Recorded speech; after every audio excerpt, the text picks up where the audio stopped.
नवरात्र के चौथे दिन दुर्गा कुंड स्थित माता कुष्मांडा के दरबार में उमड़े भक्त। शारदीय नवरात्र के चौथे दिन माता कुष्मांडा के दर्शन का विधान है। धर्म की नगरी काशी में माता कुष्मांडा का अति प्राचीन मंदिर दुर्गा कुंड में स्थित है।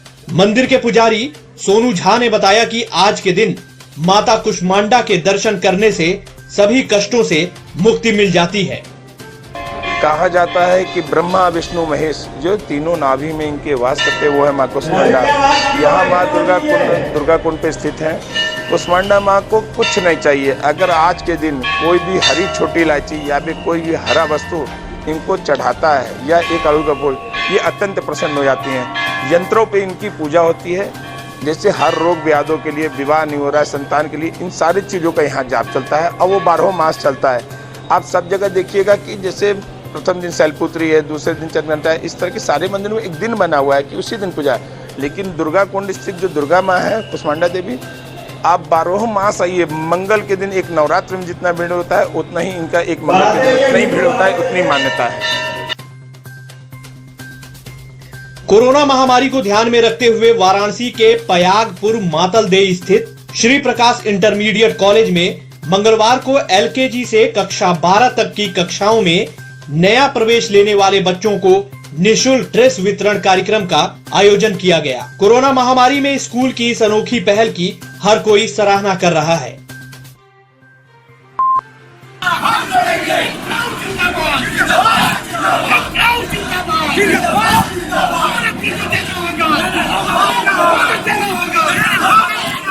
मंगलवार को रेल कर्मचारियों ने NFIR के आह्वान पर वाराणसी जंक्शन पर बोनस बहाली के लिए प्रदर्शन किया। इस प्रदर्शन में URMU और NRMU के कर्मचारी शामिल रहे। सभी कर्मचारियों ने वाराणसी जंक्शन के प्रशासनिक भवन पर एकजुट होकर सरकार विरोधी नारे लगाए और सरकार से जल्द बोनस व्यवस्था पूर्व की भांति बहाल करने की मांग उठाई।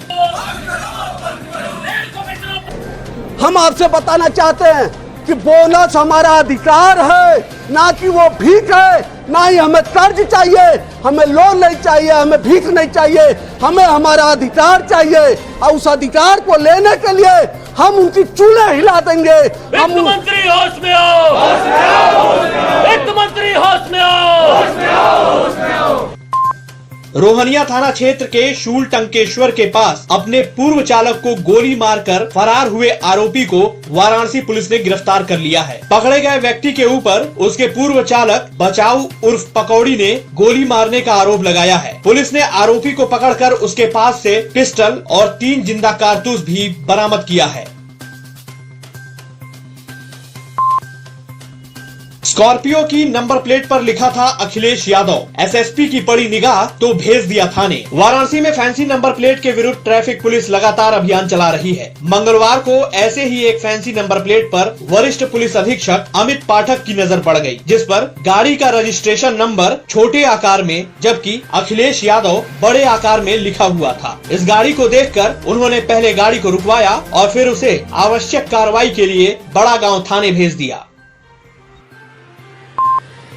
नवनियुक्त पदाधिकारियों के लिए भाजपा ने शुरू किया राष्ट्रव्यापी मंडल प्रशिक्षण। भारतीय जनता पार्टी अपने सेक्टर संयोजक, सेक्टर प्रभारी मंडल के नवनियुक्त पदाधिकारियों को प्रशिक्षित कर रही है, जिससे संगठन के कार्य को गति मिल सके। प्रशिक्षण में कार्यकर्ताओं को सरकार द्वारा किए गए कार्यों का उल्लेख जनता तक किस तरह से पहुंचाना है, इसकी ट्रेनिंग दी जा रही है। मुर्री बंद हड़ताल के छठे दिन मंगलवार को शास्त्री घाट पर बुनकरों ने विरोध प्रदर्शन किया। बुनकरों ने मुख्यमंत्री योगी आदित्यनाथ के नाम मांग पत्र को वहां मौजूद ACM 4th को सौंपा। बिजली के फ्लैट रेट योजना के संबंध में बीते 3 सितंबर को प्रदेश के अपर मुख्य सचिव हथकरघा नवनीत सहगल द्वारा की गई घोषणाओं पर अब तक क्रियान्वयन न होने के कारण 15 अक्टूबर से प्रदेश व्यापी पावर लूम की अनिश्चितकालीन हड़ताल चल रही है। एक परिवार में रोजी रोटी का, उसके जीविका का ये है। अब पूरे उत्तर प्रदेश में जो है, उत्तर प्रदेश से 14% कपड़े की सप्लाई होती है पूरे भारत की कपड़े के हिसाब से, और सबसे ज्यादा रोजगार टेक्सटाइल्स को देता है। और हम लोगों को जो है थोड़ी सी सब्सिडी देते हैं, और हम लोग जो है 4 गुना GST देते हैं। 1000 करोड़ GST खाली जाता है, 2017 से वो टैक्स भी दे रहे हैं। प्रतिदिन 100 करोड़ का नुकसान हो रहा है इस समय पूरे उत्तर प्रदेश में। जी। बनारस के मिठाई के शौकीनों के लिए एक खुशखबरी है। अब बनारसी मिठाइयों की भी होगी एक्सपायरी डेट। शहर बनारस की मिठाइयां देश ही नहीं दुनिया में प्रसिद्ध हैं। खाद्य सुरक्षा अधिकारी के अनुसार FSSAI की नई गाइडलाइन के तहत अब सभी मिठाई की दुकानों को अपनी मिठाइयों की ट्रे पर उनकी एक्सपायरी डेट लिखना अनिवार्य होगा। मेरा नाम नितिका केशरी, खाद्य सुरक्षा अधिकारी है।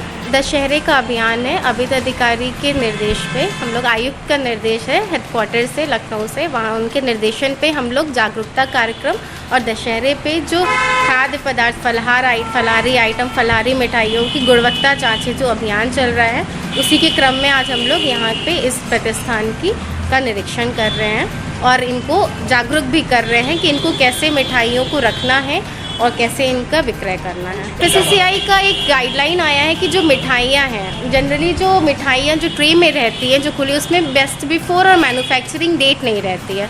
तो FSSAI की एडवाइजरी आई हुई है जिसमें ये है कि आपको मिठाइयों के ट्रे पे जो मिठाइयाँ रखी हुई हैं उसकी ट्रे पे मैन्युफैक्चरिंग डेट और बेस्ट बिफोर अंकित करना है। जो मैन्युफैक्चरिंग डेट है वो तो आपके उस पर फिजिबिलिटी पे है कि आप करना चाहें, पर बेस्ट बिफोर जो है वो मैंडेटरी है कि वो तो आपको लिखना ही है कि बेस्ट बिफोर कितने दिन तक इस मिठाई का उपयोग करना है और कितने दिन के बाद इसको हटा देना है। हाँ, ये सारी चीज़ें इनको पूरा इनको डिस्प्ले कराना होगा सारी चीज़ें, और ट्रे पे बाकायदा लिखना होगा। ये सारी चीज़ें इनको रेगुलर बेसिस पे अब मेंटेन करना है, क्योंकि ये एडवाइजरी नहीं है, इसलिए अभी हम लोग खाद्य कार्यकर्ताओं को जागरूक कर रहे हैं कि आप लोग इसको करना शुरू करिए। काशी विश्वनाथ ज्ञानवापी केस की आज वाराणसी डिस्ट्रिक्ट कोर्ट में सुनवाई हुई। इस दौरान अदालत ने सुन्नी सेंट्रल वक्फ बोर्ड के विलंबित सिविल रिवीजन पर सुनवाई की और फैसला सुरक्षित रखा है। स्वयंभू लॉर्ड विश्वेश्वर और अंजुमन इंतजामिया मस्जिद के मुकदमे में मंगलवार को हुई सुनवाई में सुन्नी सेंट्रल वक्फ बोर्ड द्वारा दिए गए विलंबित सिविल रिवीजन के 3000 रुपए के जुर्माने की अदायगी के बाद जिला जज ने सुनवाई की है। इस दौरान जिला जज ने सभी पक्षों को गौर से सुना और इस मुकदमे की आगे की सुनवाई सिविल न्यायालय में हो या वक्फ ट्रिब्यूनल में, इस पर अपना फैसला सुरक्षित रख लिया है। आज जनपद न्यायाधीश वाराणसी के न्यायालय में उत्तर प्रदेश सुन्नी सेंट्रल वक्फ बोर्ड के द्वारा सिविल रिवीजन दाखिल किया गया था। लोअर कोर्ट ने जो आदेश 25/2/2020 को पारित किया था, जिसके द्वारा लोअर कोर्ट ने यह आदेशित किया था कि जो मूल वाद है ज्ञानवापी केस, उसको सुनवाई का क्षेत्राधिकार सिविल न्यायालय को है, वक्फ ट्रिब्यूनल लखनऊ को नहीं है। उसके विरुद्ध उत्तर प्रदेश सुन्नी सेंट्रल वक्फ बोर्ड ने सिविल रिवीजन विलंबित दाखिल किया था, जिस पर उनको 3000 रुपये का जुर्माना लगा था। आज जुर्माना अदा करने के बाद सुनवाई के लिए प्रस्तुत हुआ, जिस पर मंदिर पक्ष के तरफ से विरोध किया गया कि यह सिविल रिवीजन सुनवाई के योग्य ही नहीं है, ये इसे विधिक बिंदु पर निरस्त कर दिया जाए। आज जनपद न्यायाधीश वाराणसी के द्वारा उस पर विधिवत सुनवाई करके और आदेश में सुरक्षित कर लिया गया है।